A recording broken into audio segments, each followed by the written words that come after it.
오늘 배달 시키신 분 계세요? 치킨이든 족발이든 커피든 요즘 배달 안 시켜본 사람이 거의 없잖아요. 그 배달의 중심에 뭐가 있습니까? 배달이 민족이죠. 근데요, 이 배민이 팔립니다. 에이, 또 그 소문 아닙니다. 이번엔 진짜예요. 딜리버리 히어로, 배민의 독일 모기업에서 매각을 추진한다는 보도가 외신을 통해 공식적으로 나왔거든요. 예전부터 배민 매각설은 계속 돌았어요. 근데 늘 소문에서 그쳤죠. 그런데 이번에는 소문이 아니라 현실이 된 겁니다. 자, 그러면 도대체 이 잘 나가는 배민을 파는 걸까요? 여기서부터가 좀 복잡해요. 딜리버리 히어로라는 회사가 전 세계의 배달 관련 회사를 잔뜩 갖고 있거든요. 겉으로는 글로벌 공룡처럼 보이는데 무리하게 확장을 하다가 빚이 엄청나게 쌓여 있어요. 주주들 입장에서는 불안하죠. 이 빚 어떻게 할 거야? 하면서 압박을 계속한 겁니다. 그래서 딜리버리 히어로가 처음 매각하려고 했던 게 대만의 푸드판다였어요. 근데 여기서 좀 황당한 게 뭐냐면 이걸 누구한테 팔려고 했냐면 대만 배달 시장 2위인 우버이츠한테 팔려고 한 거예요. 9억 5천만 달러, 우리 돈으로 약 1조 4천억 원 규모였죠. 1위 푸드판다랑 2위 우버이츠가 합쳐지면 시장 점유율이 90%가 돼요. 대만 공정거래위원회가 가만히 있겠어요? 독과점 우려로 칼같이 막아버렸습니다. 우버는 항소도 포기하고 위약금만 3,600억 원 물었어요. 어디서 많이 본 구도 아닙니까? 맞아요. 딜리버리 히어로가 한국에서 배민 인수할 때 요기요 매각 당한 거랑 똑같은 패턴이에요. 1위랑 2위 합치면 독점이라고 공정위가 막는 거 대만에서도 당한 거죠. 주주 압박은 더 거세지고 딜리버리 히어로는 궁지에 몰리게 됩니다. 그리고 그 다음 타깃이 된 게 바로 한국의 배달의 민족이에요. 근데 솔직히 딜리버리 히어로 운영진도 배민을 팔고 싶지는 않았을 거예요. 왜냐? 배민은 엄청난 캐시카우거든요. 영업이익률 20.5%, 카카오의 2배예요. 영업이익만 1조 원 규모인데 이걸 왜 팔아요? 근데 문제는 주주들이 가만히 있지를 않는다는 겁니다. 거기다 한국 정부의 플랫폼 규제가 갈수록 빡세지고 있고 쿠팡이 턱밑까지 바짝 치고 올라오고 있어요. 업계에서는 장기적으로 배민이 쿠팡한테 밀릴 수 있다는 전망도 나오고요. 딜리버리 히어로 입장에선 명분도 생기고 지금이 가장 비싸게 팔 수 있는 시점인 거예요. 살찌운 소를 가장 비쌀 때 파는 거죠. 그런데 여기서부터가 진짜 문제입니다. 이 배민을 대체 누가 사는지, 그리고 그게 한국 소비자들에게 어떤 영향을 미치는지 지금부터 낱낱이 분석해보겠습니다. 딜리버리 히어로가 부른 가격은 7, 8조 원인데 팔리긴 팔릴까요? 당연히 팔려요. 영업이익률 20.5%, 카카오의 2배이고 영업이익만 1조 원이니까요. 시장은 포화 상태라 새 앱이 전국구 1위를 뒤집는 건 불가능해요. 두잇 같은 앱도 좋은 콘셉트로 잘 운영하고 있지만 전국 확장은 못하고 있거든요. 1위를 원하면 1위를 사야 해요. 근데 반전이 하나 있어요. 다들 네이버가 사겠지 했잖아요. 국내 기업이고 고객 데이터 최강이고 규제 대응도 빠르고. 근데 네이버가 빠졌어요. 공개 입찰 참여 소식이 없습니다.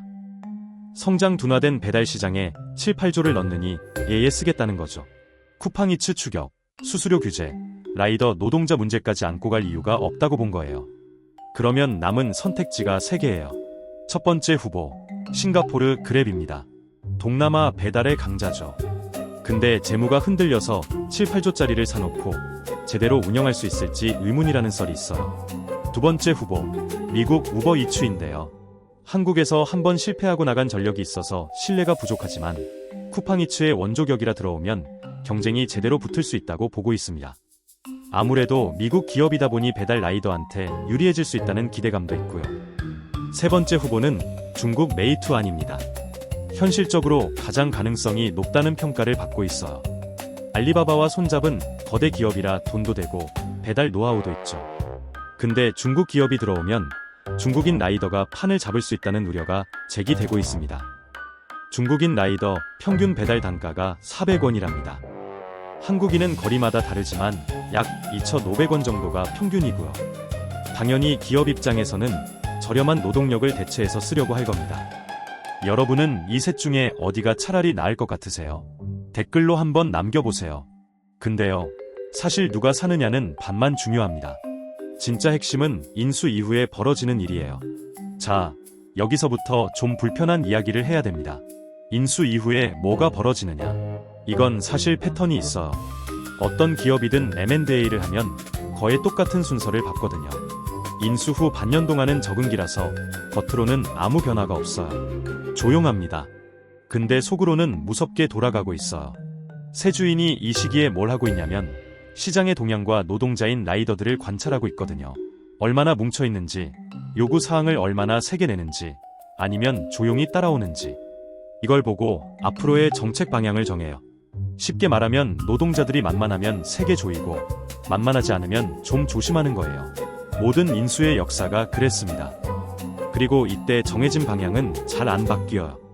반년에서 1년 반 사이에 구조조정이 들어오고 3년 이후에 성패가 갈리는데 그 성패의 씨앗이 초기 반년에 심어지는 거라고요.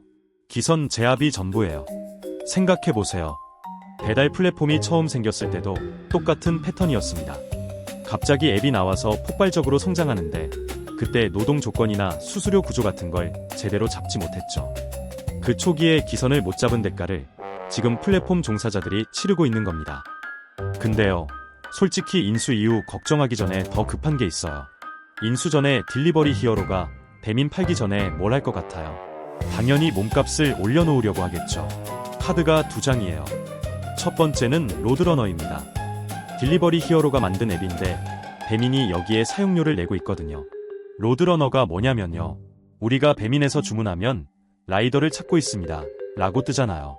그 라이더 배정을 해주는 AI 시스템이 로드러너예요. 딜리버리 히어로가 직접 만들었고 배민은 이걸 사용료를 내고 쓰고 있어요.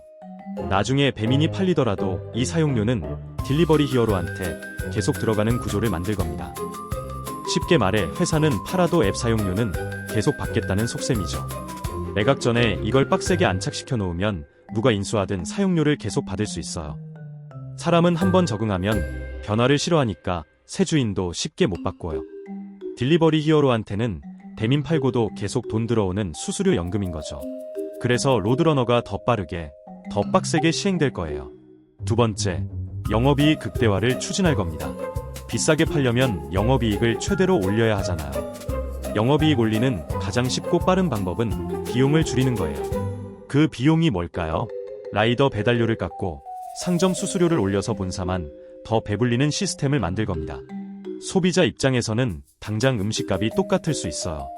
근데 기업 가치를 올리려면 결국 라이더 수당, 자영업자 마진을 줄이는 수밖에 없거든요. 처음엔 티가 안 나요. 그런데 자영업자 수익이 악화되면 결국 메뉴 가격이 올라갑니다. 치킨값의 상승분만큼 녹아들어서 2만 5천 원 하던 게 3만 원이 되는 거예요. 좀 더 적나라하게 말할게요. 딜리버리 히어로는 배민을 4조 8천억에 샀어요. 지금 7, 8조에 팔려고 하고 있고요. 이 차에 약 3조 원을 만들려면 영업이익을 최대한 끌어올려야 해요. 배달료 깎고 수수료 올리고 로드러너 사용료까지 깔아놓고 매각 전에 쥐어짜고 새 주인이 오면 투자금 회수하려고 또 쥐어짜고 누가 사든 마찬가지예요. 이건 M&A 구조 자체의 문제인 거죠. 근데요, 여기서 중요한 거 하나 있어요. 배달 시장이 망하느냐? 아닙니다. 절대 아니에요. 배민을 비롯한 배달 플랫폼은 전 국민이 사용합니다. 거기에 종사하는 라이더, 가게 사장님, 플랫폼 회사 직원들까지 수십만 명의 일자리가 걸린 문제이기 때문에 정부가 망가뜨리게 놔두진 않을 겁니다. 이미 법무부에서 배달 라이더를 기초 노동자로 지정했어요. 최소한의 보호 의지가 확인된 거죠. 거기다 한 발 더 나아가서 정부가 직접 공공배달앱 땡겨요를 운영하고 있잖아요. 정부가 이 시장에 이미 직접 들어와 있다는 건 이 시장을 지킬 이유가 더 강해졌다는 뜻이에요. 결국 이 거대한 조 단위의 돈잔치에서 그 비용을 치르는 건 기업가가 아니라 오늘 저녁 치킨을 주문하는 우리들입니다. 딜리버리 히어로가 남기려는 3조 원의 시세 차익은 하늘에서 떨어지는 게 아닙니다. 라이더를 쥐어짜고 점주를 압박해서 만든 그 수익은 결국 배달비와 치킨값 인상이라는 부메랑이 되어 우리 식탁으로 돌아올 겁니다. 이제 우리는 배민을 볼 때 맛집 리스트가 아니라 내 소비 데이터와 지갑을 노리는 거대한 깔때기로 봐야 합니다. 내가 뭘 먹고 언제 시키고 어디서 뭘 먹는지 같은 개인적인 정보가 데이터화되어 해외 자본한테 넘어간다는 거예요. 메이투안이 인수하면 중국으로, 우버가 사면 미국으로 가겠죠. 새 주인이 누가 되든 그들의 목표는 단 하나, 투자금 회수입니다. 이를 위해 그들은 이전보다 훨씬 더 정교하게 우리의 지갑을 공략할 겁니다. 이쯤 되면 솔직히 그냥 나가서 사 먹는 게 답 아닌가 싶기도 하잖아요. 그게 쉽나요? 야근에 지쳐 현관문 열 힘도 없는데 씻고 나오면 문 앞에 음식이 와 있는 이 달콤한 편리함을 포기하기란 어렵습니다. 하지만 기억해야 합니다.